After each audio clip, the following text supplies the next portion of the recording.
This is a dashiki that I'm wearing.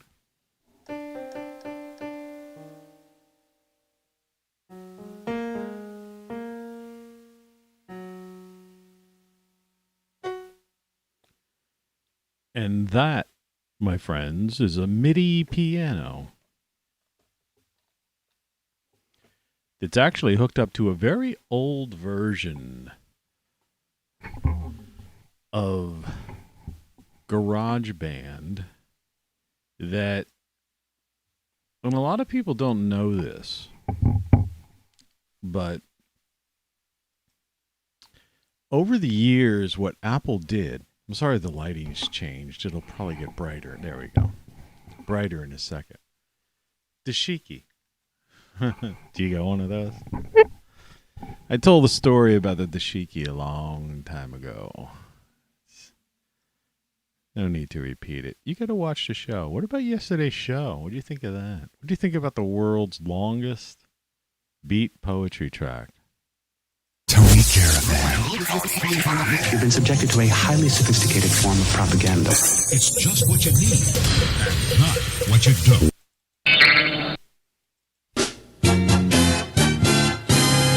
And away we go. It's another Sunday. Good morning. Okay. Yeah, baby. It's Sunday, October 3rd, 2021 in the former U.S. of A. Yeah, yesterday I did a 2-hour, approximately, I think it was around 2 hours, 2-hour beat poetry track. And as we got into it, it really got better. I mean, it's like all my work. You have to understand that was a live performance piece, a live performance, audio, video performance piece. And all my music and my 50 beat poetry tracks are pretty much done the same way, even though some of those are multi-tracked. But they're never edited. There was no editing going on. It was just, pulling stuff out as I usually do. Hey, it's me. How you doing, man? Well, I'm doing fine because I think we art is alive in America as of yesterday, and I'm surprised that thing didn't go viral overnight. I don't know. Channel check. Left channel. Left channel. Yeah, left channel, man. I don't know. ROCKFLUX Live. Yeah, ROCKFLUX Live. Well, anyway, so I admire you. Yeah, I advise you to check it out. And if you happen to be in one of those states where medical marijuana or recreational marijuana is illegal, I would say get yourself some gummies or whatever the heck your favorite, form of that stuff is, and about a third the way into it, get into it, because definitely like the last 2/3 of that, and if you can hang on to the end, it's going to blow your mind. It's going to blow your mind. It's a real trip. It's a frickin' movie, man. It's a live performance piece. It's like going to somebody saying, hey, come on downtown to this off-Broadway theater. There's this guy doing this thing. You got to check it out. I know that may sound egocentric or egotistical. But it is egocentric. But, I got to call it the way it is. I watched it. I watched the whole 2 hours back, and it was freaking incredible. It was crazy. I just never cease to impress myself with some of these things. These things, where it comes from, nobody knows. It's really hard to figure it out. But it was a beautiful thing. You're listening to Tony Caravan Live. And now we're back to the usual. For some reason my CPU's up to 7.4%. That's just dropping a little bit there. But I don't know. I have the iPhone plugged in. It was 100% charged yesterday when I turned it off. I turned it on to take a picture, okay? And suddenly I noticed there was 72% charge. So I guess it's an iPhone it's an iPhone 6 Plus. I just realized that. But you know, the funny thing is they had an update that they made me update that phone. They didn't make me, but I mean, they said there's an update, security update for your phone, blah, blah, blah, blah, blah. And now suddenly things acting up. So there's this one of their Apple things to destroy your phone. So now you're finally forced. Because I have a 6 and they're up to what? 13. But what I was saying before on a G5, when you heard the piano before, that was me playing my MIDI piano, which is right below my keyboard. And on that one, it allowed you to, it was fully like everything was there. I mean, like everything. It said, do you want to make a podcast? And it would had a place where you could drag and drop the graphics for your podcast, and you can have different podcast images come up at strategic times during the podcast, and then it was just uploaded. They'd think that kind of thing. I mean, there were, usual sound effects, but all kinds of extras tied in. It would automatically generate sheet music, right? You didn't need any now you have to buy, I think it's, I have it actually. Logic Pro, I think, is the only one. And I'm not sure how that works, but this thing would just generate sheet music from something. It was like the original iMovie. The original iMovie was so cool. It was easy. It was drag and drop your little slides of photos or images, and you could do wave editing. You could edit. Like I said, I made a couple of music videos in the 90s on the old version of iMovie. And then suddenly one day at one of these Apple events, they announced as if it was a big deal. Oh, we've updated it. Look what we've done. Look at how cool it is. And I'm going, you just ruined it. You ruined it. You had something different, right? It was that think different approach to GarageBand, to iMovie, to the Mac. And I guess that's around the time when Steve Jobs was sick, and maybe he wasn't paying attention to these guys enough. Anyway, all the think different stuff, easy plug and play, and creativity for the masses, just totally went away. Hello. And I don't know if you noticed, I played that little Stooges in there. That was me on the keyboard as well. So all of these things are possible. It's a little bit cold. I should have had a shirt under my dashiki because it's colder than you think. So speaking of that, it's the weekend, so we might as well finish off at the end of the weekend, but let's finish off the Weekend weather. The weekend weather. So let's look at the climate. There's a hurricane out here, which we could just see the tail end of it. You see that little circular thing at the far right hand of the screen?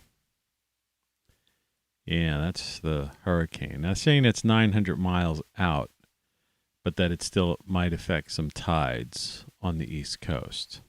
But that's rather questionable. The interesting thing is you've got that volcano out there as well. And, before we get into that, let's see here. Canary Island volcano much more aggressive as new fissures erupt. La Palma volcano. And I saw some pictures of that. We'll get into that in a little bit. And it's pretty freaky. It's like the whole island is opening up. But they claim there's no threat. See, La Palma is the one that they had always said that if the right conditions occurred, it could cause this half the island to like slide down into the Atlantic, and that would cause a tidal wave that would like reach the east coast of the U.S. and pretty much inundate, some major cities. Like, scary thing. It's still being downplayed, and most people think it's probably not going to happen. But if you've seen the videos, and if you want to, you're a YouTuber, obviously, if you're on YouTube, you want to search and look, check out some of the recent videos that are like literally the one from yesterday that shows this new thing that just opened up a little bit lower. It's pretty scary. Well, anyway, this is live, about as live as you could get a view of the former United States from a satellite, NOAA satellite. This was just taken really within the past hour. And so you can see there's an awful lot of clouds developing. And, that means for me that obviously the next 5 days are going to be, they're talking about a lot of rain events. Now, I don't know when the rain's going to start. Baby, the rain must fall. I don't know. I forget whoever did that song. It's 57 degrees outside of my studio. And sunrise is 7:14 a.m. So far, I don't see any rain. I think I can get through this show without the rain, so I don't have to worry about going upstairs and finding puddles have made it down to the second floor from the third floor. But the forecast today is rain, and the forecast tomorrow is thunderstorms. 70% chance of thunderstorms. That's high enough that it's going to probably happen, especially in my area. And the thunderstorms are worse than the rain, unless it's an all-day rain, one of those soaking rains that never ends. But this is your country. And as you can see, there are just clouds all over the place. And so the likelihood of rain anywhere from the Midwest, Great Lakes on down region through the mighty Mississippi, it looks like all that stuff's going to work its way east. And so I would say if you see clouds over top of your place right now, it's raining. Or it's probably going to rain, or it's definitely going to be an overcast day. But there's a likelihood that whole conflagration is going to be moving eastward, and we'll be seeing rain hit more of the coastal states over the next day or two. So that's your weekend weather. And I hope that was something helpful for some of you folks. We aim to please here. Now, I wanted to... This show is so completely different than yesterday. You got to watch it. You got to watch yesterday's show. But I wanted to point this one out here and, apologize. I got my mug in there. This is the Google News, just so that the YouTube algorithms or live monitors are aware. This is your stuff, not mine. This is the world news. And there were a couple things about this that I just wanted to point out. And one of them was, well, the first one, out of order, is like Boris Johnson. Okay.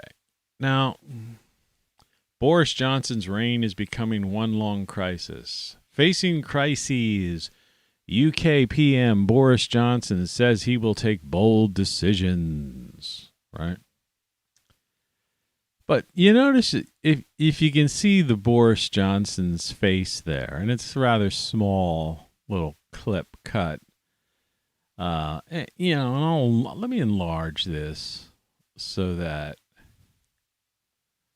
and then we'll just drag down so that you can see what needs to be seen. But you see how Boris Johnson, remember when he was running, he was like trying to be like some hip, cool guy, and his hair was all like, remember how his hair was all a mess? It was just like this crazy hairdo, and now he's got this conservative haircut, right? And it's like, so that's like a number one. He sold out, to the establishment, so to speak. Number two, UK is like probably second to Australia as far as the absurdities with this, with their lockdown-ish type of, all this kind of crazy stuff. Your papers, please.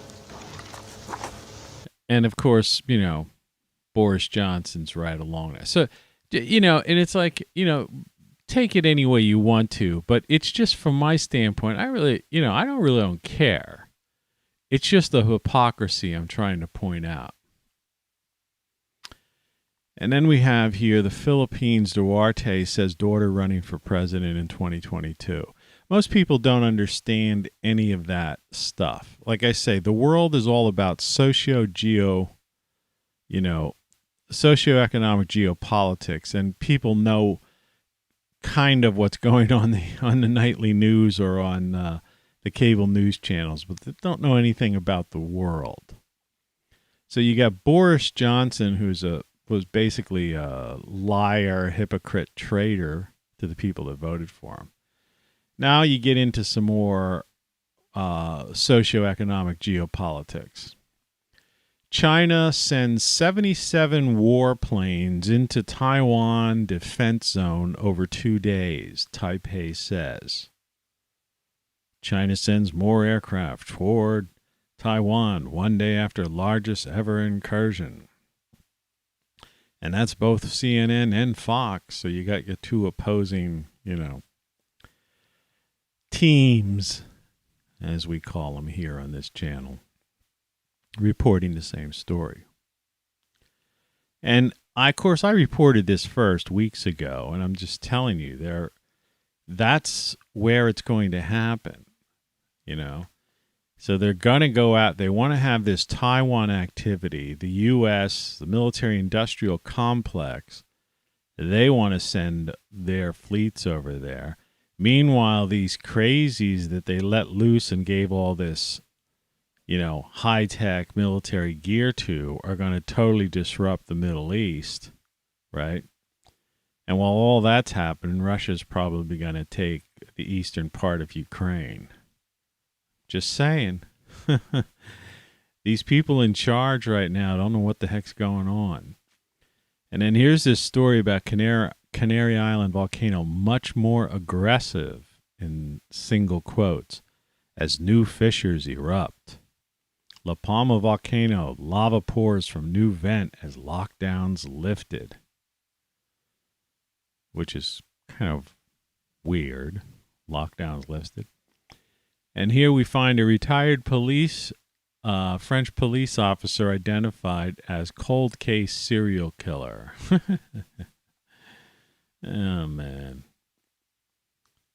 Socioeconomic geopolitics. The world is a mess.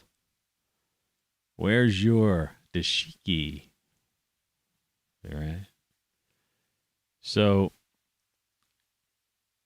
that was your climate. Now, this is what we're worried about with the rain over the next couple days. So I left this image up. So all I can do is hope that after picture on the right is just enough coverage. But you know what a weird thing? Well, two weird things. One was, and again, You're listening to Tony Caravan Live. You know, we're back to the usual show. So we're getting a little anecdotal Tony Caravan stuff here.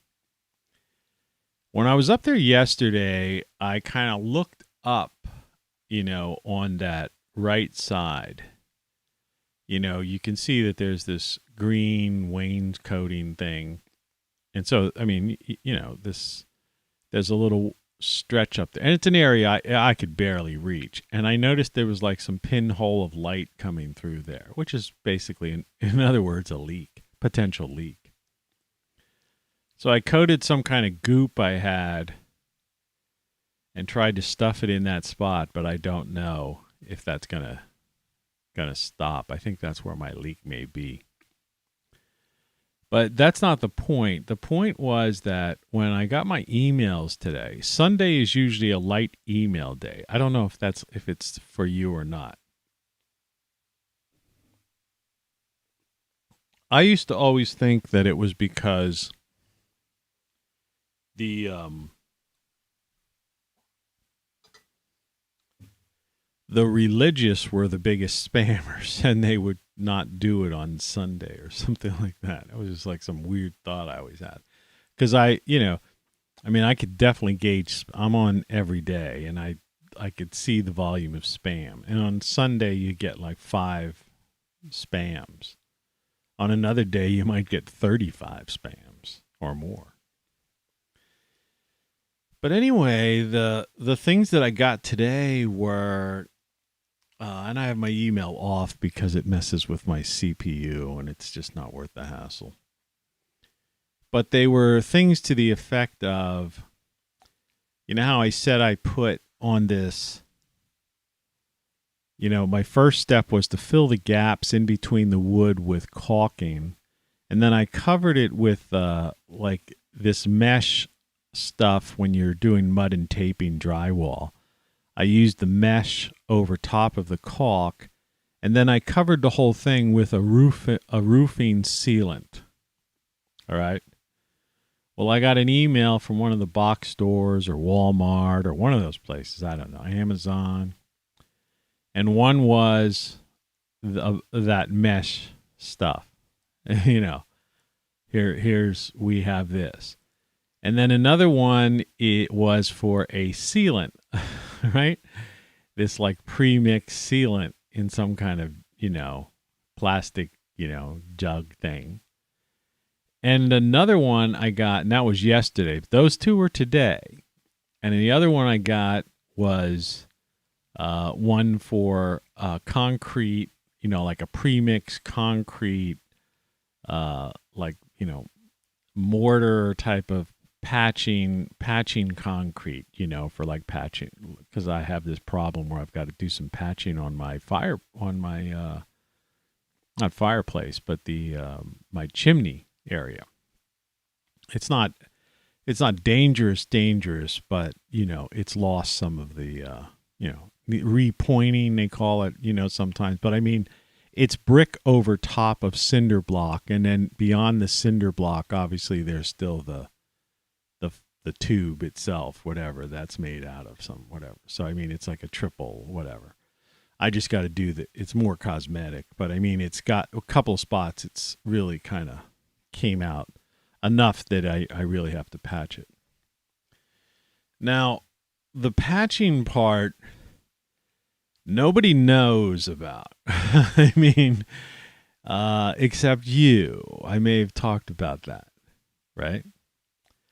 The mesh thing, nobody knows about, and I didn't buy any anywhere or order or even like look for it, because a friend of mine had some extra and just brought it over one day with a couple of things because he knew I was working on this thing, and he just had some.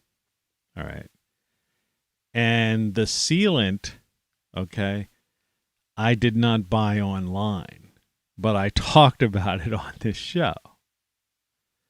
All right.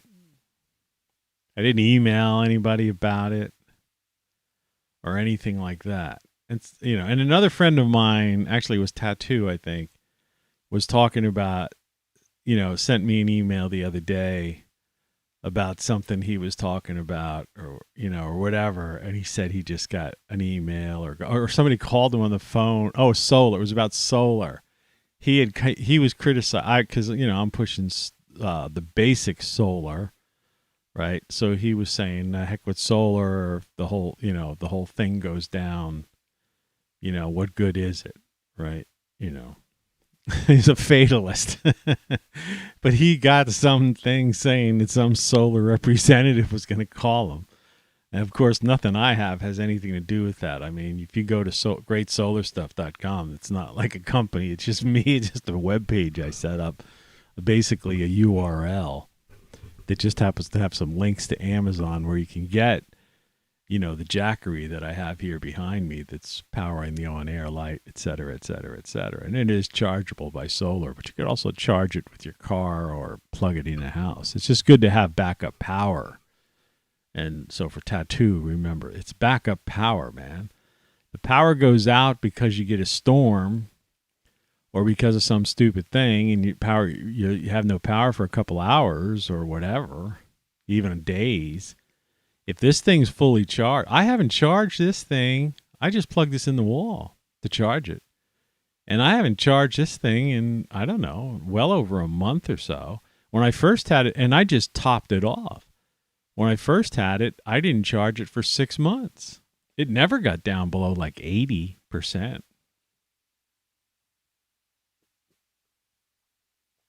So if you want lights to run a fan or a power or your basic power, some basic power things while everybody else is suffering, that's the only reason I've got this stuff,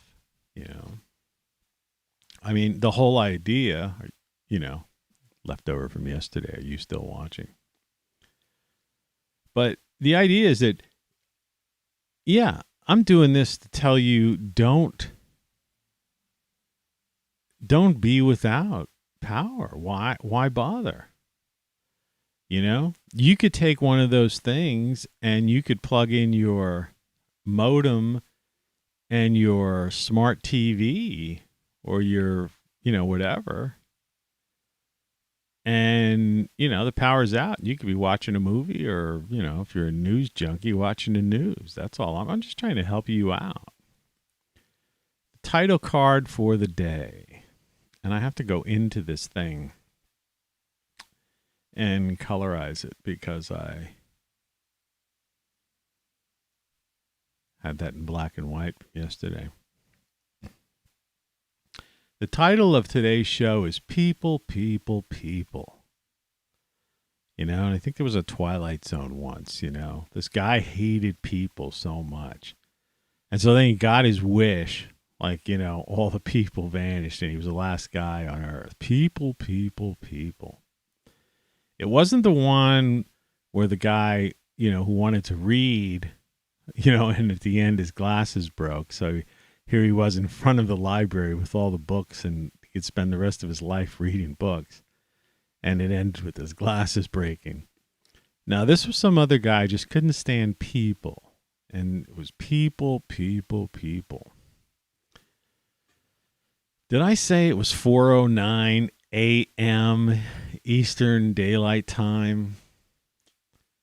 Yeah. I mean, this show started at 3 something. It's like a half hour into the show. This show started almost at 3:30. 3:30 a.m. Who the heck's up at 3:30 a.m. on a Sunday? Especially since Saturday nights, the night that people go out. So I got this Here Comes the Sun, which almost sounds like the Beatles song that George Harrison wrote, by the way. I'm trying to keep this in a position where you can see this. I have so much stuff on the screen now. I guess I'm going to have to shrink my book down just a tad. And that's going to be the theme of today's show. Oh, and like I was saying, yesterday, that thing... Did you accidentally inject yourself with some kind of psychotropic agent? No, I didn't, but I highly advise you to check that thing out. And, being in an altered state, it would be truly entertaining. And that thing, it's like, if you have to talk to people that create things, there's a couple ideas in there, speaking of our artistic things. And, it's 2 hours, I just went for it. So there's a couple of stumbles. The bass player who was giving us the backbeat, had a stumble. 2 hours of playing the same little riff, and then there was a couple things. There was a word. What was a word I said? I don't know. Sometimes when you're talking for 2 hours straight, you use the wrong word, or you say something, and you don't even, you lose track of it, or you don't realize you said it, because it's a long time. Try talking for 2 hours straight. I mean, that's this weird thing. There's a lot of YouTubers out there that have long shows, but they have interviews, like a podcast, they have guests and stuff. I do a 2-hour show, and it's me nonstop talking. So you wonder why I clear my throat, or occasionally I'll use the wrong word, prescribe instead of, ascribe or something. I don't know, whatever.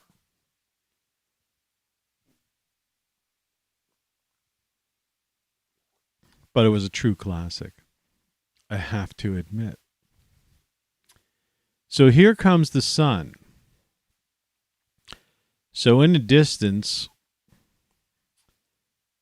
that's this outer shell of the sun, which is going to come at the planet. And all of this activity that we're having right now, and you see all these people in a panic, because nobody watches the show. There's nobody watching the show right now. I don't know how many viewers there were in the aggregate at the end of yesterday, but I could assure you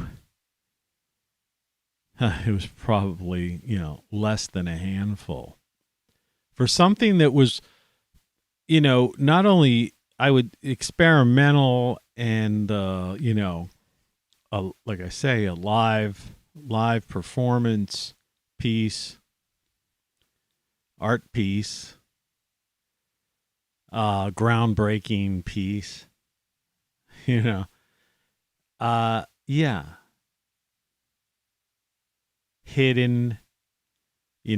throttled, I don't know what. It should have been featured as the day's video under, some category on YouTube.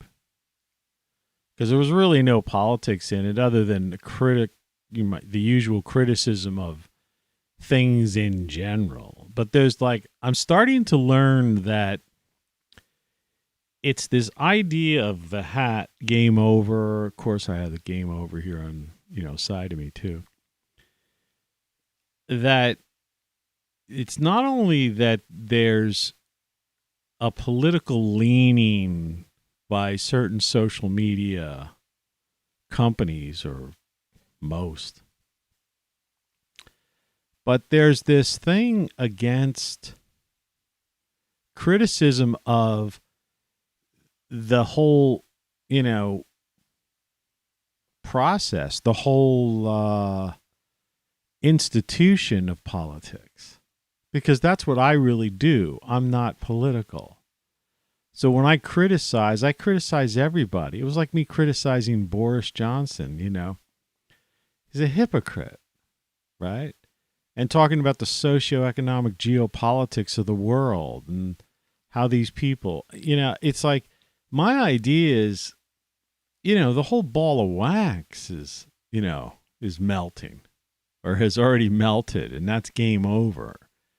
And like I said, game over means that the league has already disbanded and you still are playing a team sport. And it's like a rooting for a team.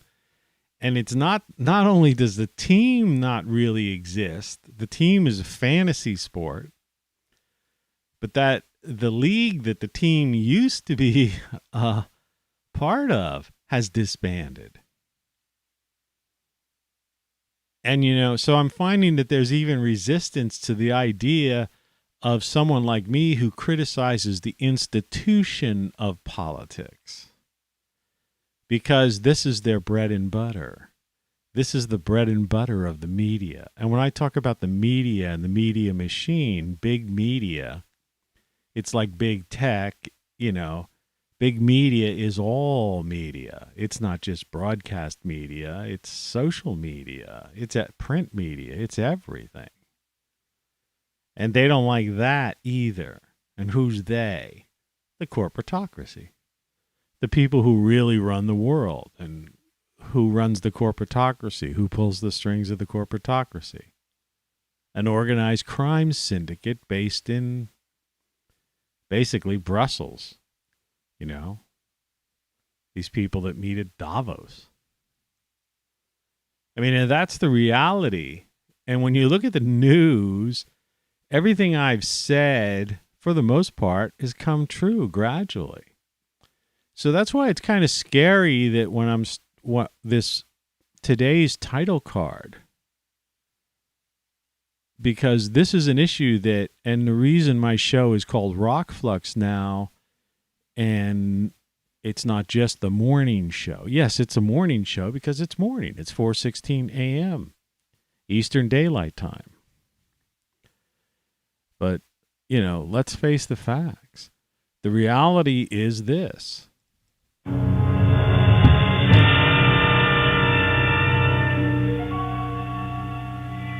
There is nothing wrong with your television set. Do not attempt to adjust the picture. We are controlling transmission. If we wish to make it louder, we will bring up the volume. If we wish to make it softer, we will tune it to a whisper. We will control the horizontal. We will control the vertical.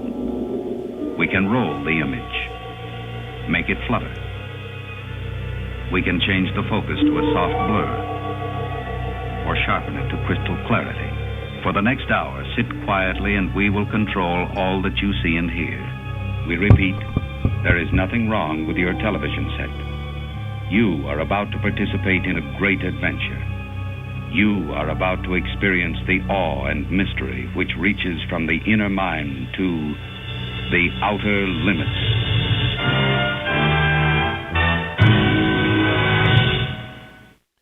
We will control all you hear and see.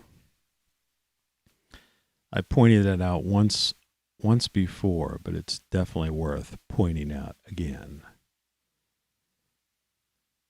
It's pretty crazy. It's an excursion into the odd and into the very, very different. So anyway, that's today, and that's tomorrow too. ROCKFLUX. The planet is a state of flux. There are those saying that our pole is going to flip. The solar pole flips every 11 years or so, the magnetic poles on the sun. People don't even know that. They know so little about anything outside of their little sphere, right? And what they see on TV. Right? They don't even know what a dashiki is. There's probably people looking at this and saying, hey, those things on there, they look like pitchforks or something. This must be satanic. This is an African frock. It's a dashiki. It's a comfortable thing, and, it's, just a fun thing to wear. I've only worn it. I think I only worn it once before. I'll pull it out once every month or so. Right? Dashiki. Can you say dashiki? There's my book Codex. There's the thing you could buy in Great Solar Stuff. There's the book. Then what? Hey, I get 10 of these books that are being delivered today. Allegedly, supposedly, they had better be, put it that way. But the thing about this is,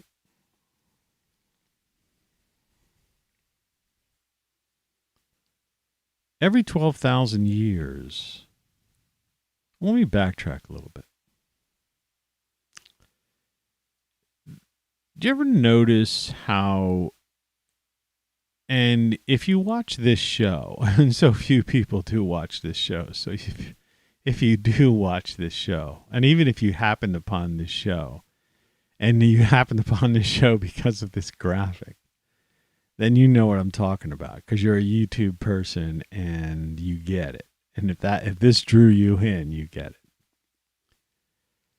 But you must have seen these other shows where they talk about the plurality of like the Elohim and how the name Yahweh was interchanged with, and this is a little shocker for people who've never really looked at this into the translation stuff, but this is factual now. You know, years have passed by. With dragons, like in other words, the word Yahweh was substituted for the word a dragon. You know, like this from different parts and different mythologies around the world, these fire-breathing dragons. And in some instances in biblical writings, they translated, they like replaced that. I mean, that's a mind blower, isn't it? And, and it's his idea of where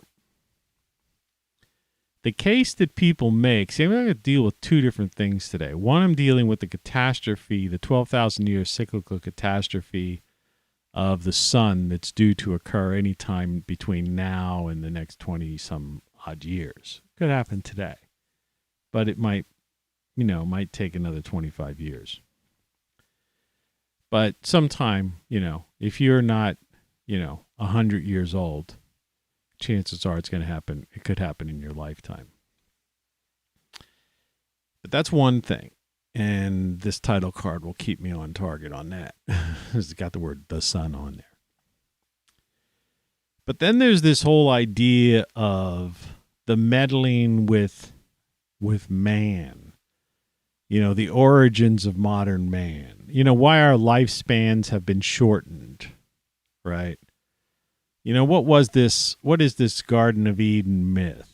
This concept of serpent. The word serpent can also be interchanged with dragon. All right. These are things that people just don't they're not aware of, because why would they be? Why would I be? If I didn't research this stuff and see this and listen to guys who do the translations and stuff. And I'm not going to get, this isn't I don't want to turn somebody off. Hang in there. It's it's like this thing. Are you still watching? Don't go away. Listen, hang in there, learn something. But the idea is, and I guess I'll put that down for right now. So,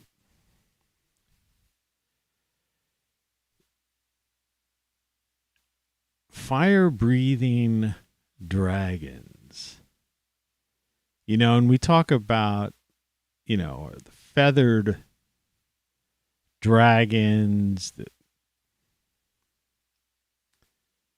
And you could go, obviously China, dragons in China and, the Far East, dragons are just a part of you can just see them. They've got them.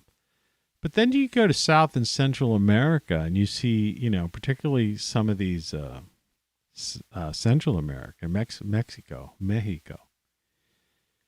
And you see these gods and these buildings that have survived, centuries, if not millennia. And there are dragons built right into them. And dragons are a part of their culture. and gods, so to speak, right? And for those who think this is some kind of heresy, gods, a small g, okay? And then this continues on into, the Middle East, India, and even into Judeo-Christianity, right? And if you read these passages, and there are multiple passages, it's amazing how many times, how many mentions of dragons there are in biblical and religious and other various religious texts. Dragons. I mean, think about that. Fire-breathing dragons, usually. There's usually fire coming out of its nostrils, or its feet or something. And these things were horrific.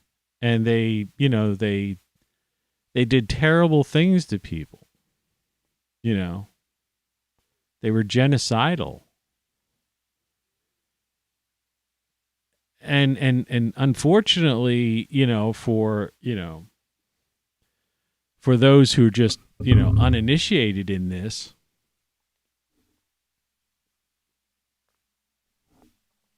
this coffee got warm so quickly.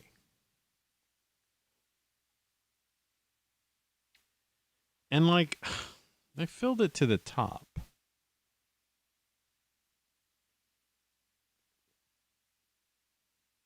I don't want to chug my coffee, but I don't want to have this little amount.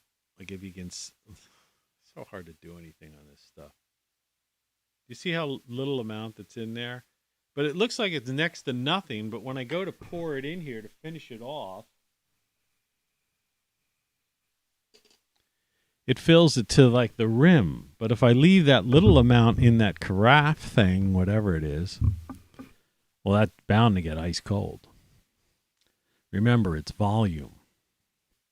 Volume maintains heat. Volume maintains cold.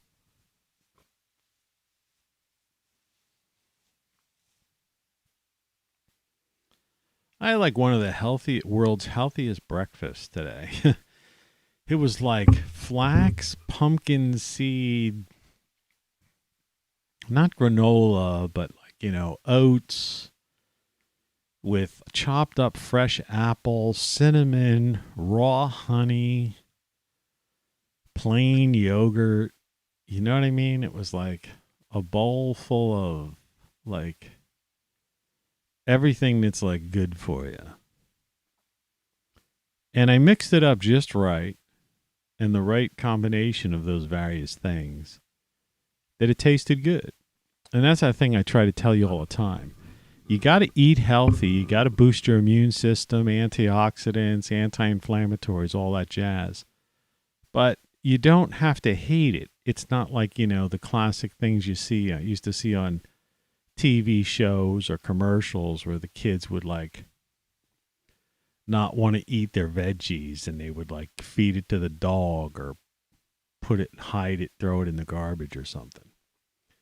It's no, you have to make healthy food taste really good. Not just good, not just palatable, but good. You make it taste wow, this is a great meal. And then you say to them, well, by the way, what you just ate was almost the equivalent of medicine. It was a super antioxidant, anti-inflammatory, immune-boosting system, feast. And you actually enjoyed it. But back to this dragon thing, right? Now, this gets in there. People come at this from all different angles, including, what I'm going to get into from the sun aspect. But even those that believe that originally our system, our star, what we call a solar system, was once a Saturnian system, and that Sol, our current star, somehow there was this,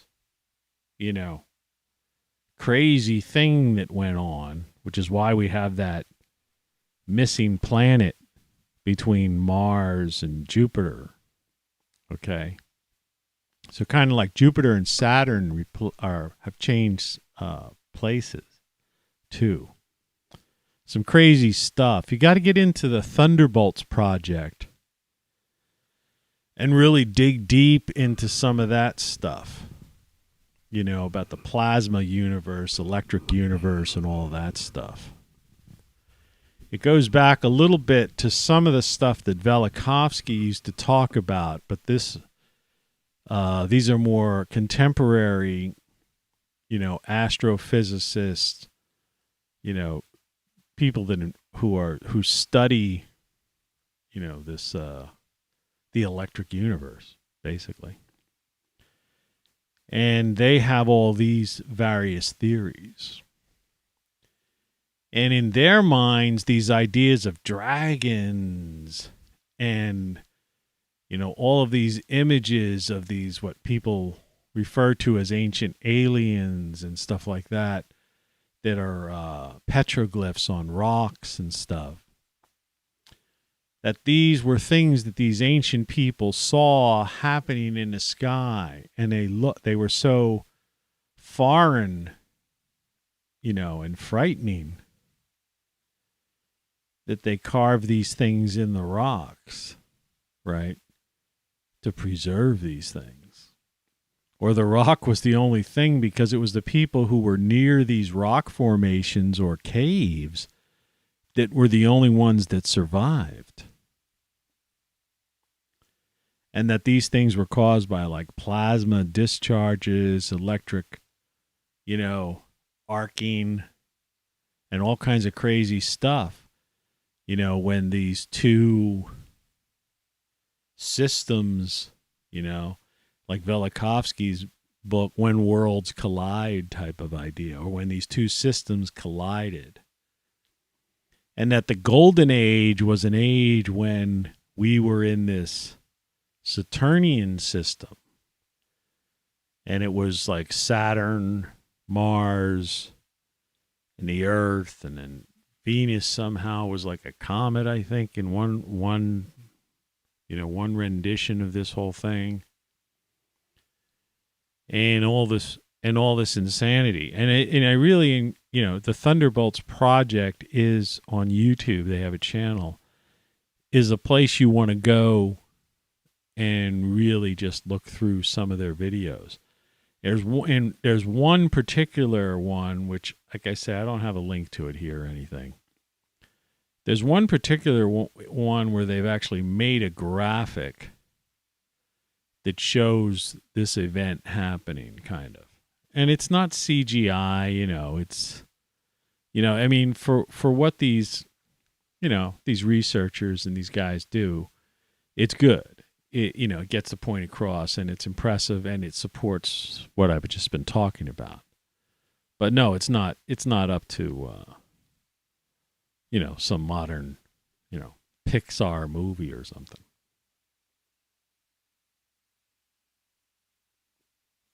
Or Star Wars.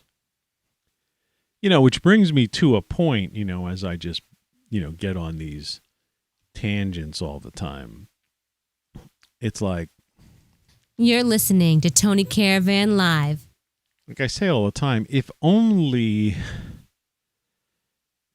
a fraction of the time, effort, or money was put into things that really affect or have the potential affecting life on this planet, what a different world it would be, right? Instead of this current corporatocracy and the way things are. I mean, it's sad. It really is. It's sad. A sorry state of affair that, fantasy, and again, that even applies to this whole, like this former political institution that no longer exists.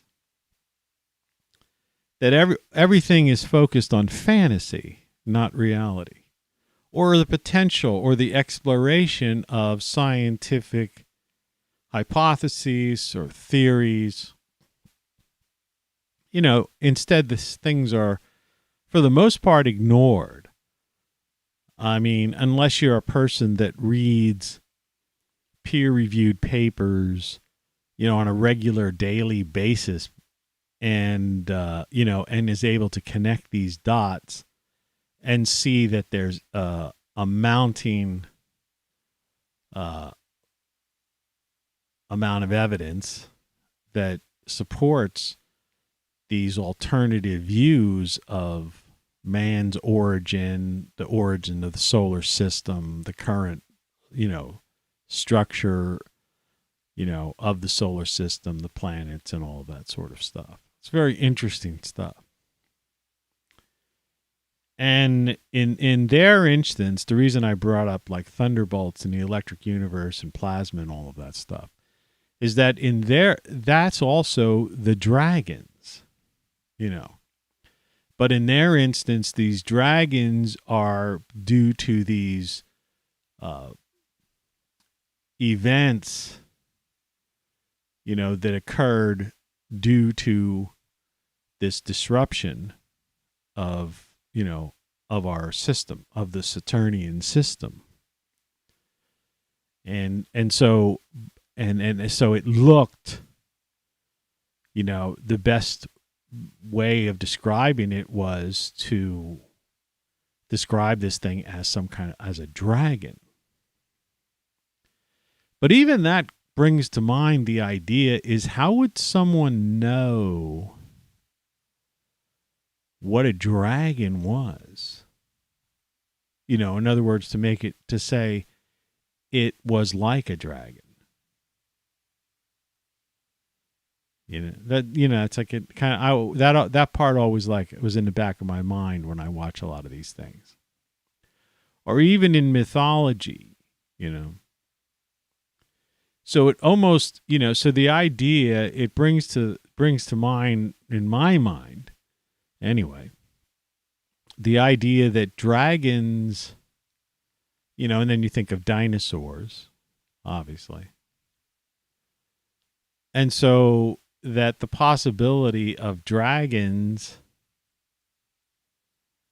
could have been, in other words, rather than, the standard model of extinctions, on the planet. Like, for example, we know that there were many extinction events on the planet Earth. Okay? That's not debated. And you could talk to anyone, in anthropology, right? In various fields of science. And they'll say, yeah, there were various, extinction events. And they'll talk about anything from, ice ages to a meteor, some kind of existential thing, some kind of thing happening. And they'll say there was an extinction event. But they're really not an extinction event as in extinction end all, because there were always survivors. So that really the concept, the term should be a near extinction event. Because something always, life always survived, right? And the planet always survived, in one way, shape, or form. That's why I often say that, we're not, we meaning even animal life, all, you got flora and fauna. That the fauna, is, it's not our planet. We just happen to inhabit it. And we'll get into that, like how we inhabited it and what was how we might have been messed with But, you know, the planet always seems to recover. In other words, the trees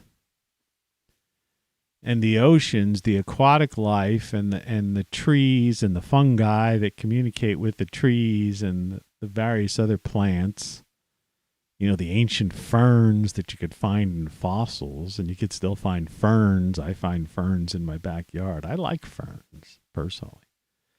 I think they're neat. I used to have a fossil with a fern on it, but like so many things, you know, over the years, I moved around so many times I lost it.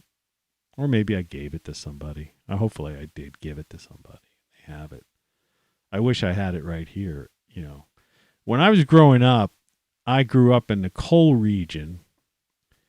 And in our backyard and in the hills behind our houses, there were like slate, you know, these little outcroppings and stuff. And you could like just kind of crack, you know, the layers of this slate. And inside you would always see fossils. And there was mostly just ferns.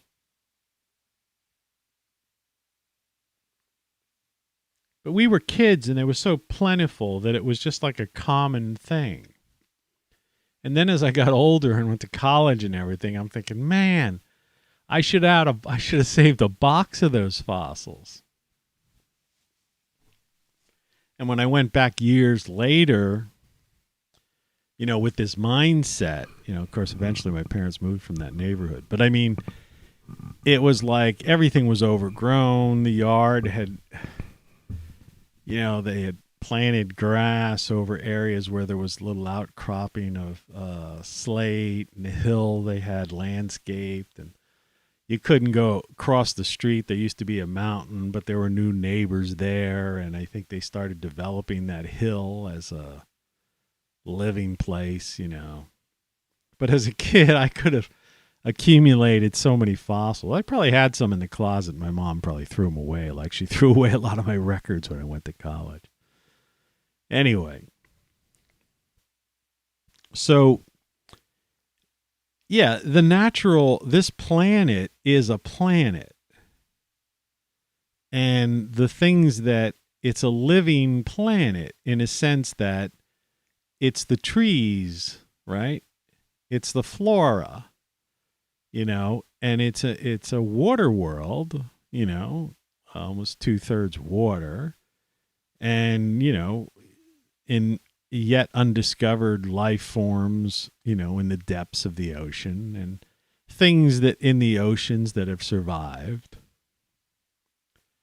So it's not beyond belief, you know, to conceive that there was an extinction event, you know, like they say, the event that wiped out the dinosaurs. And even now people agree that it wasn't just one thing, right? There was a series of contributing factors to the end of the dinosaurs. But it was more than likely a near extinction event, meaning that not every single dinosaur died, right? So it's quite possible that there were certain things, certain ones survived, you know, particularly like some flying. I used to have these pictures of like, and they were probably just Photoshop nonsense, because the early days of the internet was full of like people just like messing with people, you know, just for the fun of it. It was like kind of part of the thing. It was like, you know, the pranksters, right? And you almost expected that on in the early days. Once graphics were started to be used. I was one of the first guys to mess around with graphics, but I wasn't pranking people. But I was like, a lot of people didn't know how to use. See, you had to have the combination of being a graphic designer and, you know, have the ability to utilize the certain software to create certain file types, because the early internet browsers only accepted certain file types. And since everything was dial-up, whatever you created, you also had to have the ability to make these files that were only like 3K, 9K, maybe 12 or 15K tops. Because otherwise it wouldn't load, because that's how it was, in a page with multiple things on it. But yeah, there were a lot of pranksters in those days, and there were these pictures, two particular pictures that floated around, and I'll look for it real quick. Let's see if I could find it. Sometimes this like really messes up my thing. But Civil War.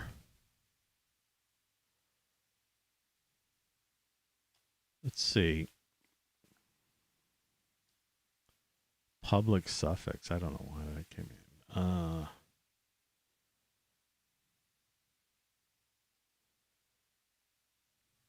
Prehistoric birds. Maybe I'll do it a different way.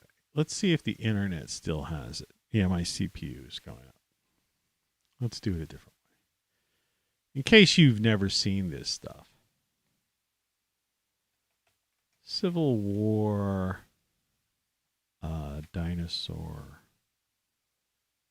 photo, let's say. Yeah, here we go.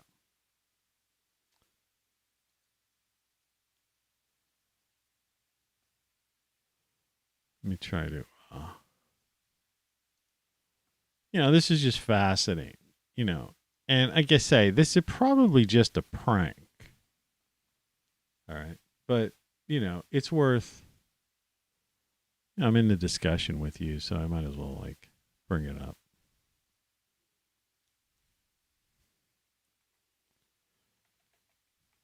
Civil War bird. All these people talk about Civil War. And they, when I think of the Civil War, I think of two things. One, I think that America, it demonstrates that America only lasted about 60 years, which is, people don't want to hear that. Image of the day. What is this? Oh, that's the Beach Boys Holland album. I will get into that. And this, and I guess we're done with this climate thing here.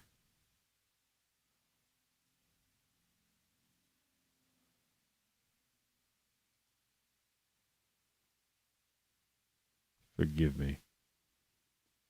Photography.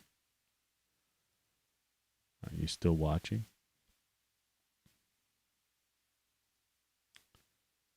All right. I'm going to get rid of this attic or climate. Browse. I'm sorry for the delay on this. Okay. So in the early days of the internet, and I'll bring this really big, you can see here, and it's a poor photo, which could have been intentionally made this way, but it's as if these guys found this prehistoric bird, and there are multiple pictures of this, of this thing. And there were early stories of different things that, when America was being discovered, as people were going through, like the Lewis and Clark type of, not them in particular, but these ideas, these people who were explorers.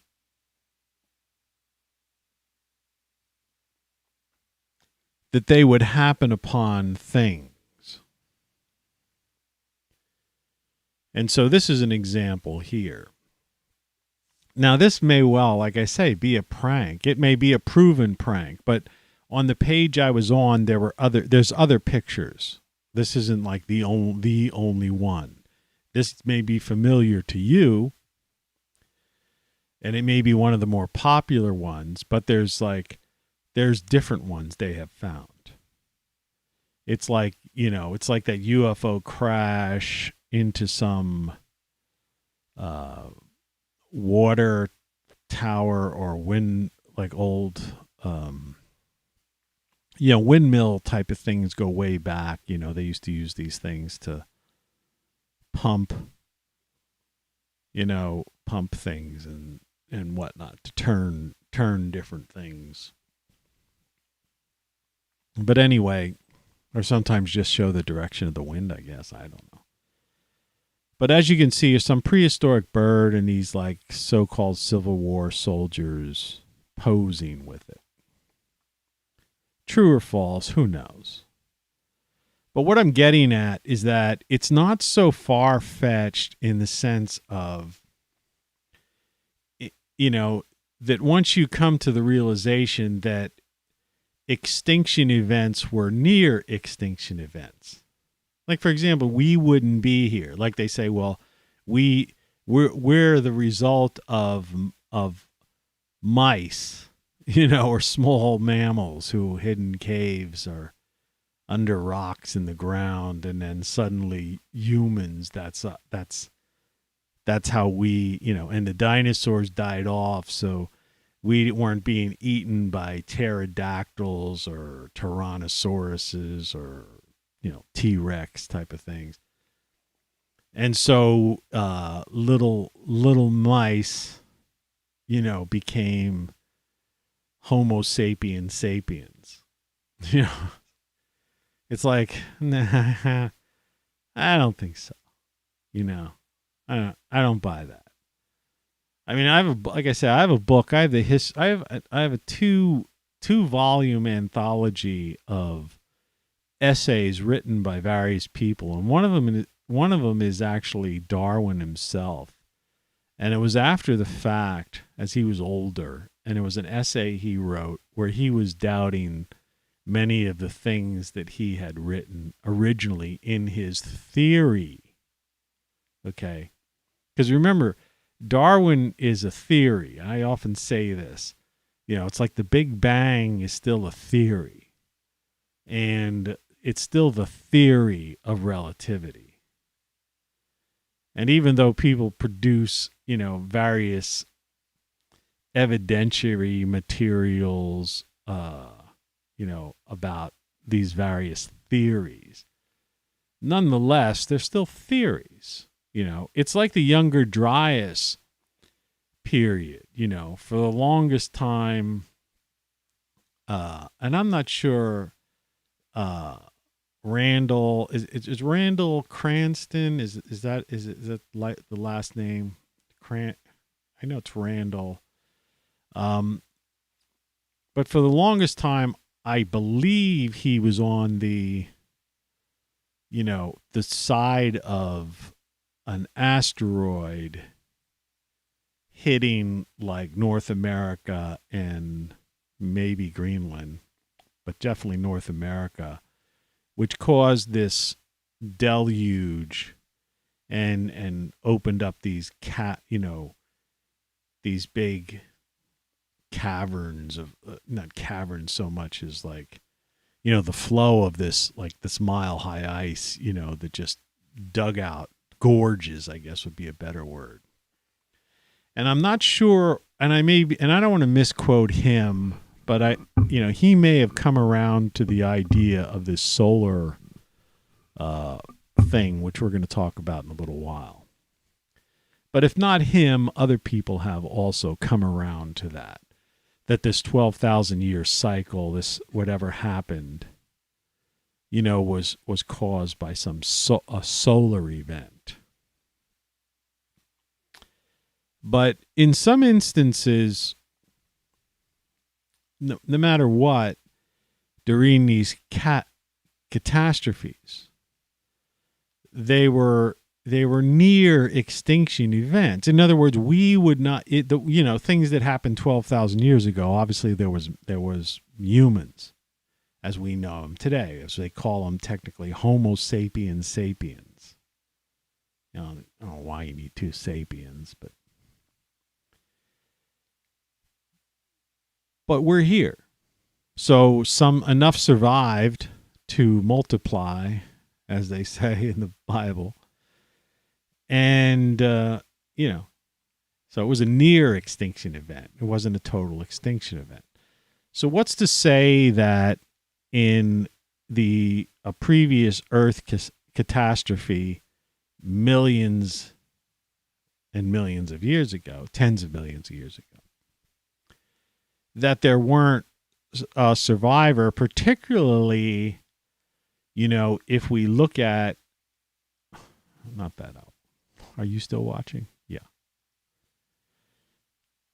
That some kind of flying dinosaur, which we know there were multiple ones that flew. Okay. That it would make sense that maybe something that had that capability during this kind of, cataclysm that was in progress, that a thing like that wouldn't have flown into a cave. And there are so many deep, deep, deep caves. And literally rode out that cataclysm. Right? And you know how birds, this is just, off the top of my head, but, I know because I feed birds in my backyard. But, certain birds, they mate for life. So what's to say, that that type of creature, all right, whether this particular one is a fraudulent, prankster photo or not, and this one has been around for 25 years. I remember seeing this on the internet when I first, when I was like in the real early days. But there are other ones of different kinds and different things. And, there are books out there, Forbidden Archaeology and all kinds of other stuff that you could find, stuff that just is, it's kind of mind blowing, but it's evidentiary, It's more than circumstantial. So, my cat has just arrived. And he's hanging out. So if he doesn't jump off the thing, I'll bring him up. You want to say hi to the people? Come here. Come here a sec. I always talk about you. Oy. There we go. You want to purr into the microphone? Let's see.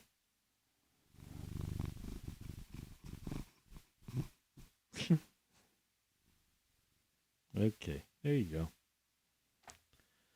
Just so people believe that you actually exist.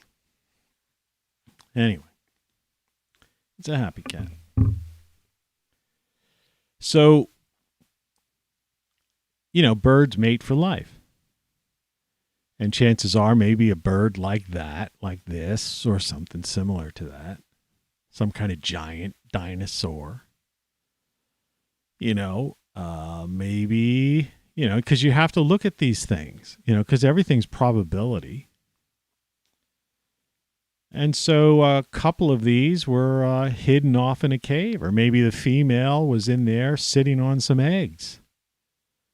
This cataclysm happened. Maybe the male didn't make it back. Who knows? But the eggs hatched, right, after this cataclysm. And so these things existed for a while. And so that was the idea of the dragon, right? Surviving because of a near extinction event.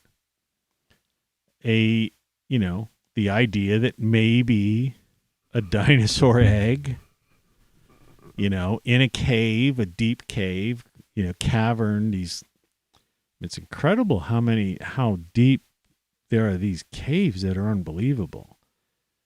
And if I were that creature, that critter, critter, it's like bats. They go deep into these caves. When I was down in Australia, I remember seeing all these flying foxes, they call them. Those are like real big bats. They're like, they're big.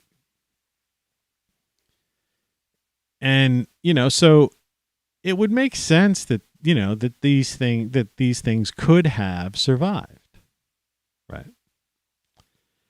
hence the concept of the dragon, this large flying thing. Now, whether or not it was fire breathing is a different story, right? I mean, there's a whole different biology and physics involved in that, and I find that unlikely. So, to put this together, so I could, get all of this into this one show, is the idea that, okay, let's say that extinction events aren't complete extinction events, rather they're near extinction events. And that maybe the concept, the visual of the dragon is just left over from a surviving flying dinosaur, right? A really big bird, right? A real scary big bird, right? That could have survived for several generations, in certain caves. Once the cataclysm was over, I mean, these things would obviously have a food source. And if they had, if there was a number of eggs, hatched, they could have survived for, centuries or 1,000 years or more. Who knows? I mean, they could be, some people, postulate that, certain things could have survived, to the present day. I mean, there are discoverers of, giant octopi and other creatures that were thought to be extinct, mostly aquatic, but some other, that we have found these things. Now, you might be looking at that and saying, well, that's crazy talk. Okay, well, I'll entertain that, accept that, I'm not going to press the issue. But still others believe that people had the idea of the dragon from fossils, having seen these fossils. And you have to imagine going back 12,000 years, or longer, 36,000 years, 72,000 years, right? 100,000 years, whatever. Various, that, these things were more visible to people and less likely to have been destroyed by foolish man. Man destroys so many things, builds over other structures, right? Instead of, it's like in my neighborhood alone, they did just tear down houses. I have photos, I'm not going to show it, but maybe someday I will, of this beautiful Victorian house that was on a corner that I took this picture of in the snow. Kind of the first year I moved here. And, it always reminded me of like this old house, they would find places like that and they would restore these places. I mean, this could easily have been, restored. It would have been a major project. It would have been like a This Old House or Homes on Homes, if you remember that guy. DIY type of stuff, HGTV. When I used to have TV, I used to watch some of that stuff. But instead they tore it down. And they tore down about a dozen other houses on this street that were in disrepair. Now, granted, some of them were just, shacks. But, I looked at that one, I said, man, that house could have been restored. It would have cost money, but it would have been cost effective to have restored it because it was a corner, large Victorian home that would have been worth, I don't know, $1 million or something. And it's like sometimes people don't realize if they had to put $150,000 into restoring the place, or even $250,000, the house would have been worth at least $750,000. You know, they could have flipped it and made $500,000 on it. People don't think that way. But anyway, it was a tangent about how we just destroy or build over and we don't preserve, particularly in what I call the former United States. So anyway, so this idea that, okay, so we're the dragon, and then there was this, and you can, and this is documented, and you can see this, and people have done the translations, and you can see this side by side comparison. Some people might think this is like heresy, sort of, but it's not. You have to listen and look and research these people that have found that they replace the word Yahweh with dragon. And also the concept of, like, even in these Garden of Eden story, the word serpent was also equated with dragon. It wasn't really a snake. And it certainly wasn't the devil or Satan. Like, these are all things that have, like, just been passed down. They're, you know, and a lot of this stuff, you know, because these books were put together, and in order for them to make some sort of sense, to flow from a beginning to like an end, people filled in words and took creative liberties in order to make the stories, you know, one follow the other. And so people have these ideas, okay? And then you have the electric universe idea of these things in the sky that were like dragon-like.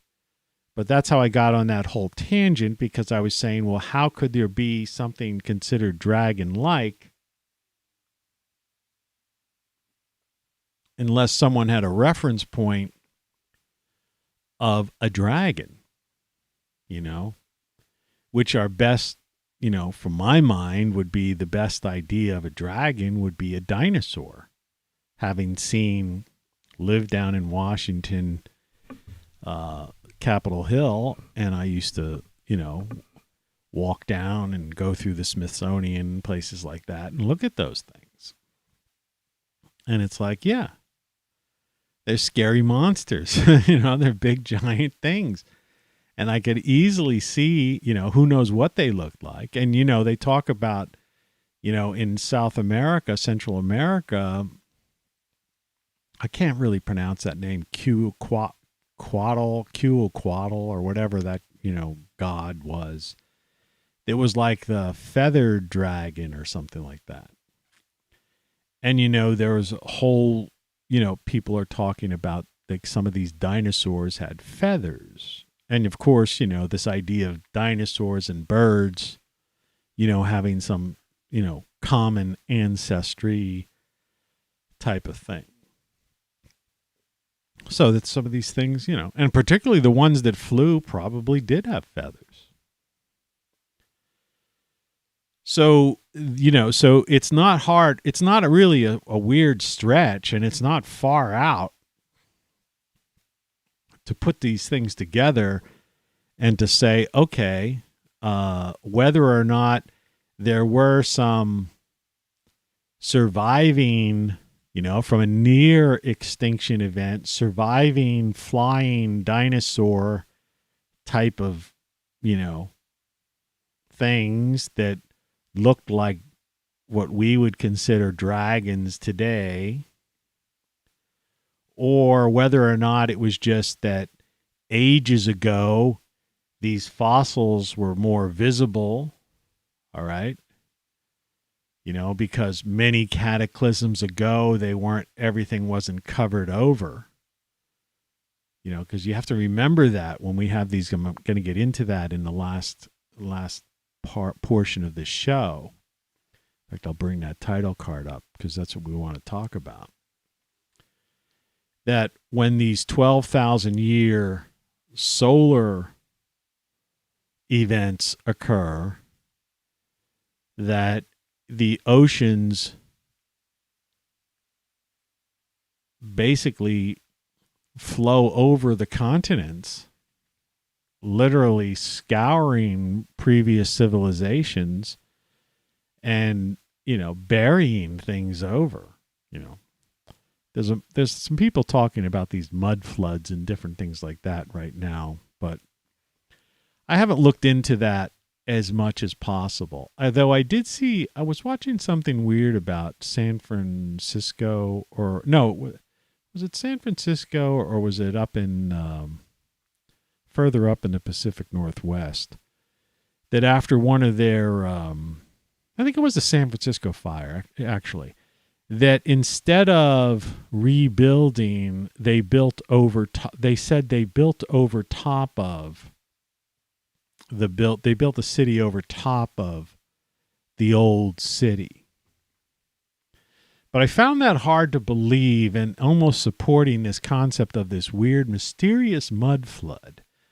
And the theory of the mysterious mud flood quickly is that you can go into modern cities today, and when you go underground, all right, you will find buildings with windows and doors that aren't basements, that were actually buildings. But the problem is that when you take a city like San Francisco or even Boston or something like that, you wouldn't have had that much, we're constantly dust, the earth is constantly being covered with dust and dirt and debris and stuff, right? Space dust. But that there wouldn't have been that much in the short period of time in which San Francisco existed as a city. In other words, to have a 1 or 2 story building covered over and to build a city over top of it. Fire or no fire. In other words, ground level would not have been a story or 2 down. You see? And that's another thing that a lot of people don't deal with. And they call that the mud flood, which kind of comes into what I'm about to talk to you about, is this idea of this repetitive cycle of 12,000 years.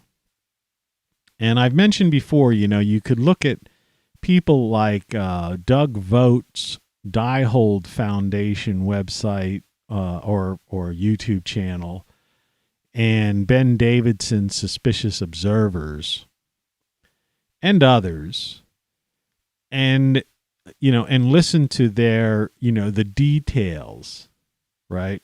Vogt, really has a lot of details, but Davidson also does. And the two of them, they have some common ground, but they also have some disagreement, different, there's certain points at which they part ways. But both of those individuals are worth exploring. And of course there are others, that have been looking at this stuff. So the story goes something like this. And I mentioned this in both of my books. In Codex here, I give really just a 1 or 2 page abbreviated version of it, which, really you should get. Get the print version of that book. This is interesting, fascinating stuff that may have to do with the future of your life, but it's basically almost it's informative if you watch these shows and stuff. And up here, I think I refer to it a little bit, but this book is a whole different animal. But like the two of these books for, this is like $9.95 on Amazon, the print version. Get the print version. This one might be $12. I don't know, but $25. You're depriving yourself of all this like incredible, like just, even if it's just a mental exercise, this thought process, just thinkery, as I call it. But the idea goes something to the effect of every 12,000 years, the sun has a nova. Now, it's not a supernova, okay? A supernova is a destruction of a star, right, according to astrophysics. But what we found recently, and I say we, I mean science in general, is that there are many stars that nova, but the star remains. So in other words, it seems to expel its outer shell, all right? And it with a force, like people talk about CMEs, these, that can have, catastrophic effects on the planet. It's like the Carrington event that occurred in the 1800s here, when we only had telegraph, but it was enough to like wipe out, a lot of the telegraph, wires, and even some of the stations caught on fire and stuff. And that if you had a similar Carrington event, which is literally only like 160 years ago or less than that, I don't know. And we don't know what the cycle is for sure on that, because prior to that, we wouldn't have had technology, or depending on which side of the earth, was facing this kind of, CME, right? So, but this is like that on steroids, which is, I hate that terminology, but this is like the soul, like the sun basically ejecting like its outer shell almost. And it's coming at the earth with such a force that it causes this picture that I'm showing as the title card is like kind of what is reality. It's actually worse than that, because what happens is, as the theory goes that these people have put out, one of them at least is that the Earth has a weakened magnetic field. And when this happens with the sun, because remember, the sun controls everything, and I'm not going to get into the climate crisis hoax type of idea right now, but the idea is that the sun affects the planet Earth and the planets in the solar system way more than any human being or cow or anything of that sort, or even our factories, whatever. I mean, that stuff is just total diversionary stuff, and I have no idea why these people are pushing such hogwash. But let's not get into that. And the idea is that, imagine the Pacific Ocean, all right? If the Earth stops in its orbit. See, the idea is you have this pole flip. The Earth stops in its orbit for us, and it's debatable how long a period of time it is. But in other words, we stop spinning. And at that point, imagine what would happen to the oceans. If you take a thing that's going around in a circle, right, like 24,000 miles per hour or something like that, whatever it is. It's like driving a car 60 miles an hour with a bucket of water on the hood, but like suspended on the hood, and then slamming on the brakes. Well, the water in that bucket is gonna,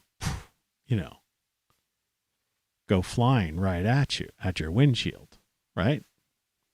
Okay, well, let's imagine the Earth stopping, right? And so the Pacific Ocean, talk about a tsunami. You know, we're talking about miles high tsunami washing over the North America and South America. And likewise, the Atlantic Ocean washing over, you know, Europe, Africa, you know, through the Middle East, you know, into Asia, you know, the so-called Indian Ocean, right, over India, Australia, you know.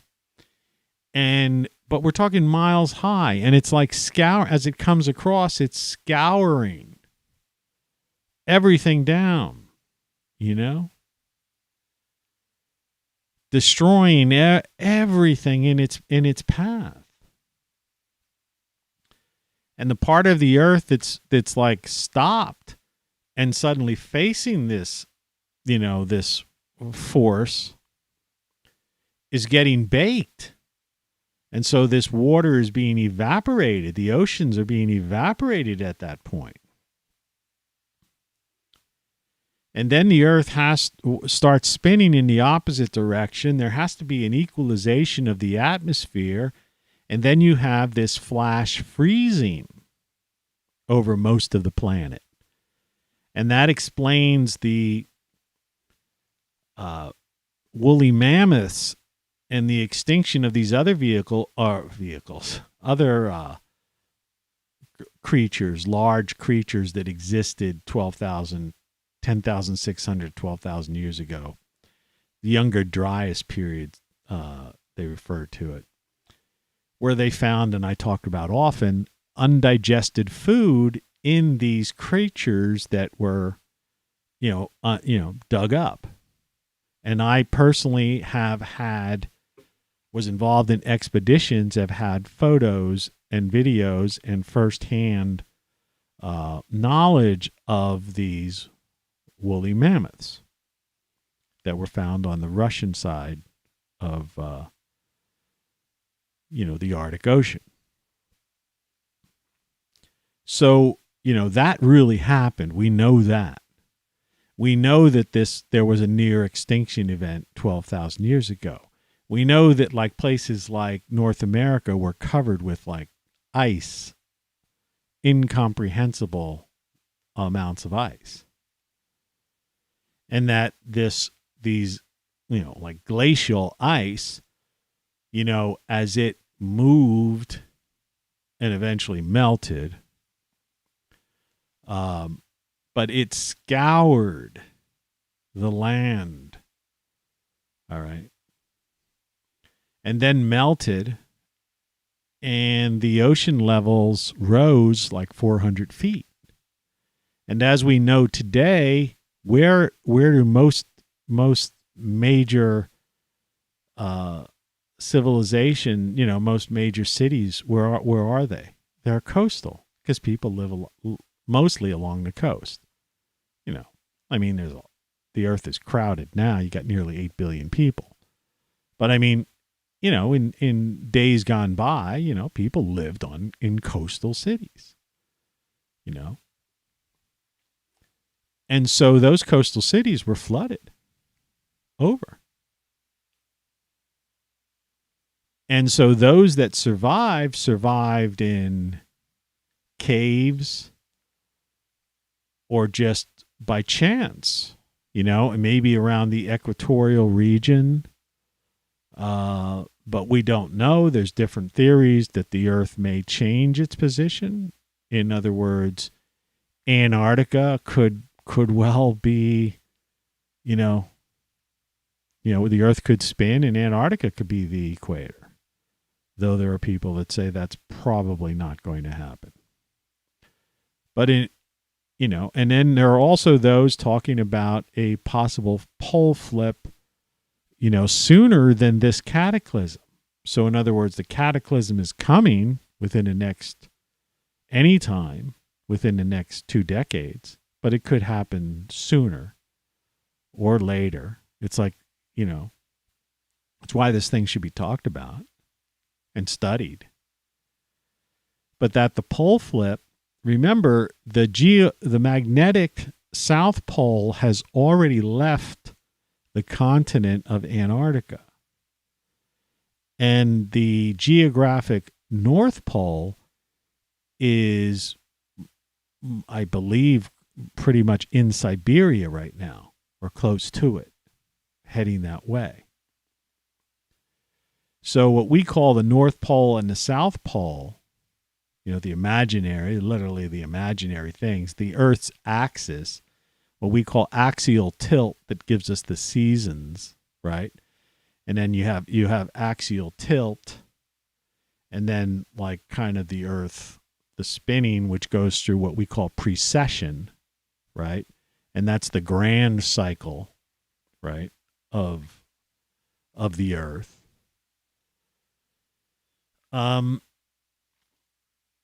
So what those axes no longer are aligned with the magnetic field. There's a magnetic anomaly down in the South Atlantic. Our magnetic field is weak and weakening and has been getting weaker.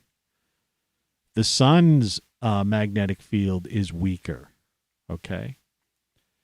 And that protects us and the rest of the solar system from cosmic rays, just as our own magnetic field protects us from solar rays to a degree.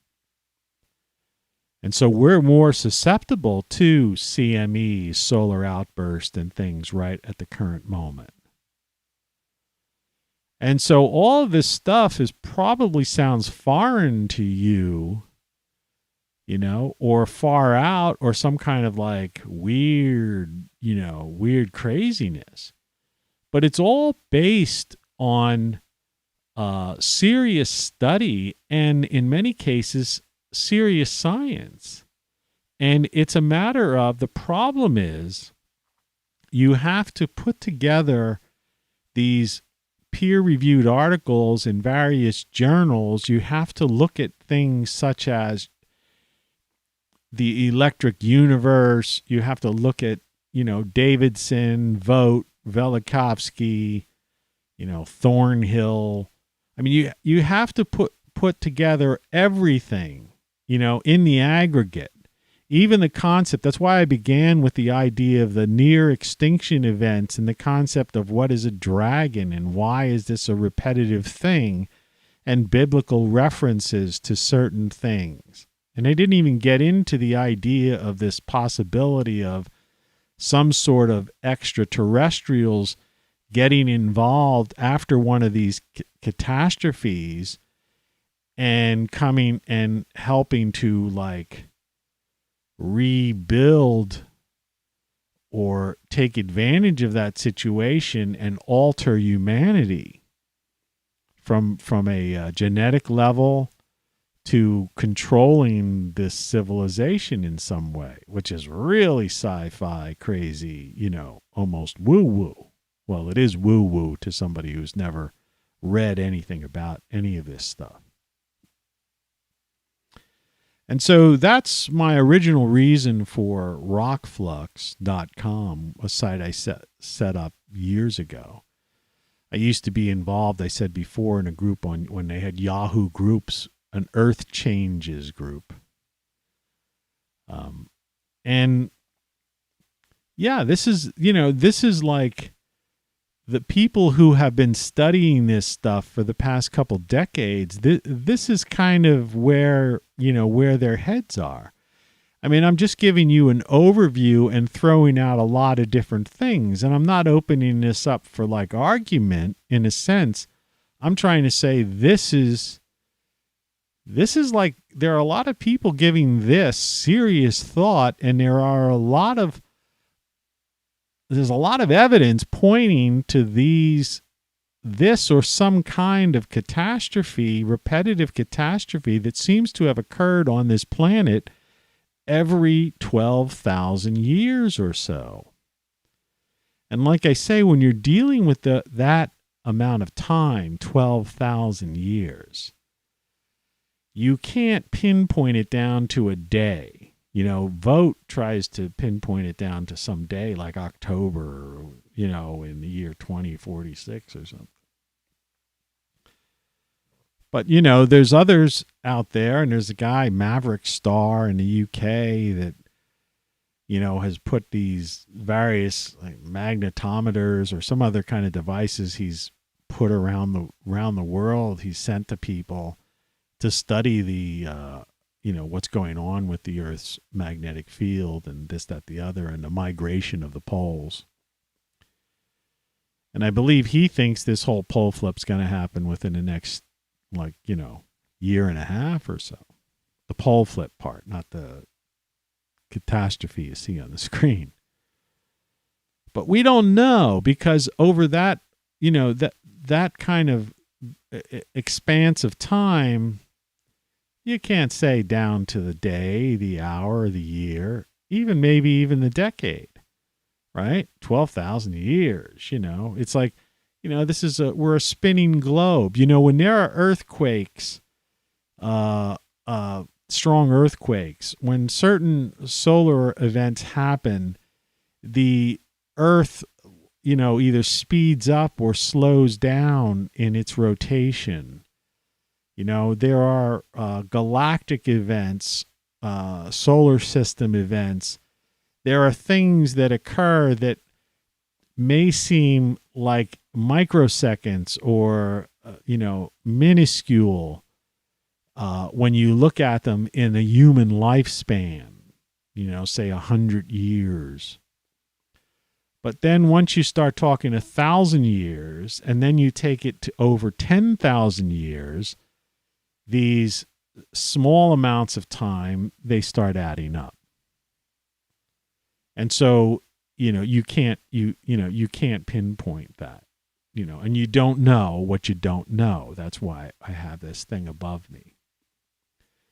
And while all this is happening, all right, like I say, and this is just one, there are many different viewpoints on all sorts of things, earth changes that are going on. Just like I showed you with that La Palma volcano, and there's an uptick in earthquake activity, sinkholes, all kinds of other things. And the UN want to say, oh, it's climate change. It's like, come on, man, as the demented guy says. No. We're in some serious, this rock is in a state of flux right now. And people are looking at politics as pop culture, watching TV and the cult of personality, and looking for some politician to come in and drain the swamp. Like, come on, that is like the most, that is woo-woo, right? And so they've got your head like basically put in a blender from between the school system and the media over the past couple decades. In other words, what's up is down, what's right is left, what's, right is wrong. You don't know what you don't know. Everything you know is wrong. And the things that you should be focused on, or at least be open-minded to, you're not even aware of. The average person isn't even aware of this stuff. Instead, they're focused on nonsense, right? The earth is, is in a state of flux, and we could be heading into a cyclical near extinction event that, from my standpoint and the research I've looked into, is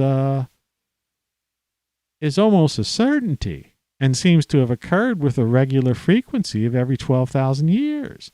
At least going back to 72,000 years ago. So, wake up. Game over, man, when it comes to this politics, this pop culture and the cult of personality and television and social media. You're being diverted from reality. The world is this socioeconomic geopolitics run by an organized crime syndicate, and the nation states are now corporatocracies. with their own self-interest, and they're so blinded by their own power and greed that they don't even get it. And these guys like even Elon Musk and stuff, you see this rocket in that picture there. There's Elon, in the picture on the screen on the title card. Yeah, that's Elon Musk escaping the planet. I guess maybe it's Elon Musk, Bezos,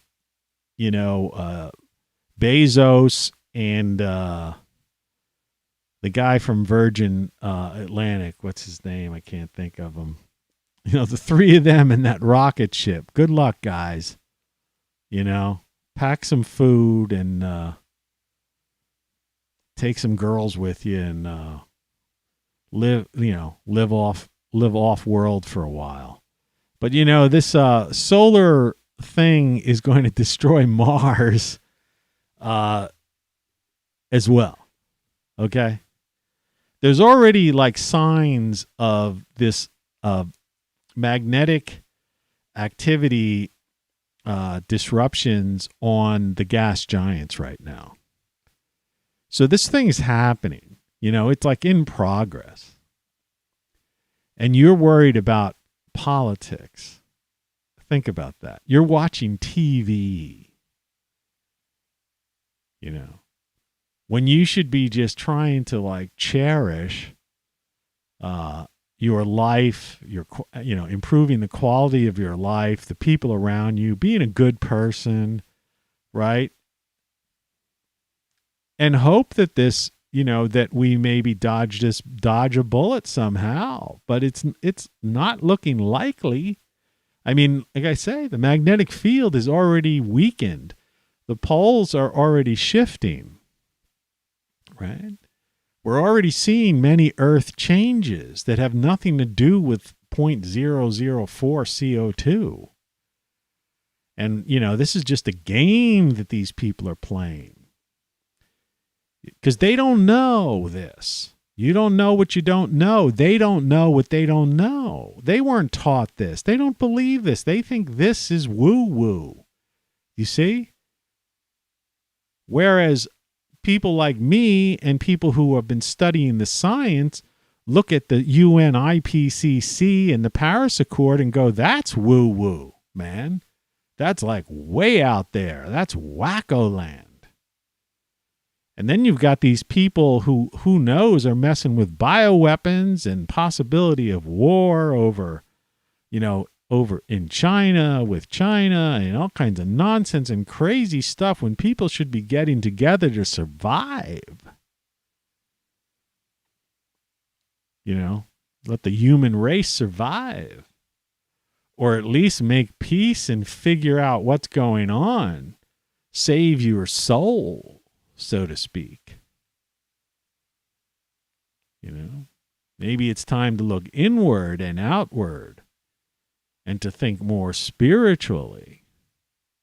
But whatever the case may be, do you understand what's going on right now in the mainstream media machine is so far from reality and is not even that people aren't even aware of any of this stuff I talked about today. So I'll leave you with that, So have a great day, I hope it's not a downer for you. It shouldn't really be. Good morning. Thanks for watching. Don't forget to visit TonyCaravanLive.com or RockFlux.com for more information and links. You got to buy my book, Then What? And you got to get the previous book, Codex. And Great Solar Stuff has things that will help you. It's not going to help you survive a near extinction event. But if the winter comes and it knocks down, the power lines are down, you're going to have some power. And you're going to have some sanity and be able to do things. You don't realize how dependent you are on these devices. You'll be able to charge your smartphone and laptop, put some lights on, depending on what you get I mean, you might even be able to run a small space heater and things like that. You know, and if you're in the South, at least you could easily run a fan all day long. So, you know, check into this stuff. I do this for you. I don't make any money on this stuff. I might get a slight commission, like we're talking about 50 cents. You know, I don't make any money on YouTube. So visit my site, get the book or books, go to Great Solar Stuff, get yourself covered. And if you're so blind to think, oh, I don't need that, well, what about your wife? What about your kids? You know, what about the people you care about, your neighbors, your pets? Right? Do you really want to be without power? What if just some idiot is texting and driving and knocks down a pole and you're without power for a day until they come around and try to fix the thing? Right? That's what I'm talking about here. I'm talking about sanity. I'm talking about thinking. I'm talking about common sense. You can charge this by just plugging it in your house. The power goes out, the thing's charged. Now you can use it for a couple of days. If you get a solar panel, yeah, you could put the solar panel out in the daytime and charge the thing indefinitely. So if the power's out for a couple of weeks because of some bad storm or tornado, hurricane, or some other thing, yeah, you could survive for a couple of weeks. And at least you'll have power. So you got to think about that. Or I have that NOAA radio that's an AM/FM NOAA weather radio. It has a light and it's solar chargeable itself. I use it all the time. Get my book. I talk about this and other things and me. And if you like this show, all right, please support the program. I'm doing this for you. All right. This helps you. It helps you more than me. I already know this stuff and I already have all this stuff. So it's not like you're help, you know what I mean? Support the program so I can continue to provide you with information. I can continue to get more new information and